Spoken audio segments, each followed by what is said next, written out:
મહીસાગર જિલ્લા પંચાયતની ચૂંટણીનો ધમધમાટ છે। જિલ્લા પંચાયતની 28 બેઠકો પર ખરાખરીનો જંગ છે। ત્યારે ગુજરાત ફર્સ્ટે બટકવાડાના મતદારોનો મિજાજ પણ જાણ્યો। બટકવાડામાં પાયાની સુવિધાનો અભાવ છે।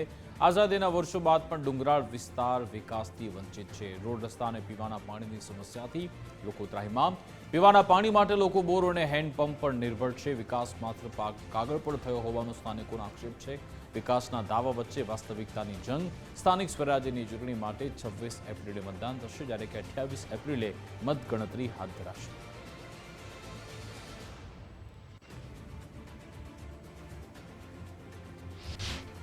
મહીસાગર જિલ્લાના બટકવાડા ખાતે ગુજરાત ફર્સ્ટ પહોંચ્યું છે કે જ્યાં બટકવાડા જિલ્લા પંચાયતની સીટ છે અને બટકવાડા તાલુકા પંચાયતની સીટ છે। ત્યારે જે બટકવાડા ગામમાં ગુજરાત ફર્સ્ટ પહોંચ્યું છે અને જે સ્થાનિક લોકો છે એ સ્થાનિક લોકોનો શું છે આ વખતે મિજાજ અને કેવા ઉમેદવારોને વોટ આપશે અને શું વિકાસના કામો થયા છે તે જાણવા માટે ગુજરાત ફર્સ્ટ પહોંચ્યું છે। હાલમાં બટકવાડા તાલુકા પંચાયત અને જિલ્લા પંચાયત સીટ ઉપર બીજેપી તરફથી તાલુકામાં રવિરાજસિંહ પારગી નાઓને અને જિલ્લામાં ગોવિંદભાઈ બામણિયા નાઓને બીજેપી તરફથી ઉમેદવારી નોંધાવી છે અને અમારો જનતાનો ફૂલ સપોર્ટ છે કે તેમને વિજેતા બનાવવાના છે। ચૂંટાયેલા સભ્યો હતા એમના થકી જે કામ કરવાના હતા વિકાસના ગામમાં રોડ છે, રસ્તા છે, પાણીની સમસ્યા છે, અમુક ઘણા નાના પ્રશ્નો હોય ગામમાં, તો એ એમના થકી થઈ શક્યા નથી।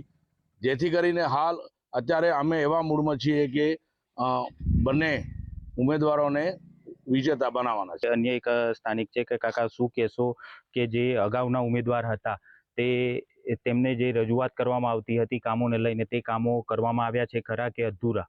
અને વિકાસની જો વાત કરવામાં આવે તો ગામની અંદર કેટલા એવા કામો છે કે હજી પણ અધૂરા છે ને જે વિકાસના કામો છે તે હજી નથી થયા? મારું નામ પારગી વાલસિંહભાઈ નાનજીભાઈ।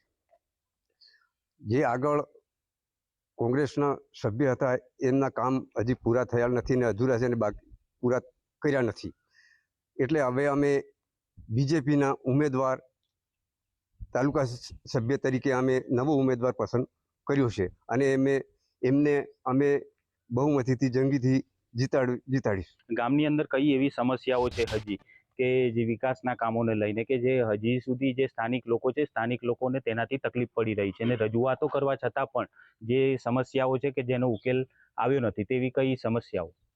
અમુક અમારા ડુંગરાળ વિસ્તાર છે, અમુક રસ્તાઓને બધી સમસ્યા વધારે છે। અમે રજૂઆત કરીએ પણ કોઈ અમારો કાંઈ સાંભળતા નથી। કેવા એવા ઉમેદવારને અત્યારે જોવા માંગો છો અને અત્યારે કેવા અમે ઉમેદવારને વોટ આપશો? અમે અત્યારે પરિવર્તનની રાહ જોઈ રહ્યા છીએ। અમારા બીજેપી ના જે તાલુકા સભ્યના ઉમેદવાર છે એમને જીતાડવાની પૂરેપૂરી અમારી નમ્ર વિનંતી। જે ડુંગરાળ વિસ્તાર છે, અંતરિયાળ વિસ્તાર છે, તેમાં હજી વિકાસના જે કામો છે તે નથી થયા તેવું કહી રહ્યા છે અને જે નવા ઉમેદવાર છે નવા ઉમેદવારને ચૂંટીને લાવવાની વાત અહીંયા બટકવાડાના ગામના જે લોકો છે